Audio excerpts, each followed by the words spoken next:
তারকেশ্বর ভারতের এক প্রাচীন শিব মন্দির, যেখানে ঘটে অলৌকিক ঘটনা। তারকেশ্বর শিবের অলৌকিক কাহিনী শুনলে অবাক হয়ে যাবেন।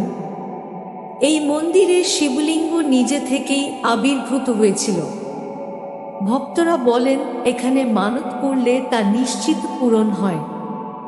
এই মন্দিরের প্রসাদ ও চরণামৃত বহু মানুষকে রোগমুক্ত করেছে। এখানে এক বিশেষ কাঠের বাটি আছে, যা কখনো পচে না। অনেক ভক্ত বলেন মাঝরাতে এখানে অদ্ভুত ঘণ্টার শব্দ শোনা যায়, যেন স্বয়ং মহাদেবের উপস্থিতি টের পাওয়া যায়। এমন অলৌকিক কাহিনী বিশ্বাস করেন? কমেন্টে জানান। আরও এমন মন্দিরের গল্প শুনতে চান?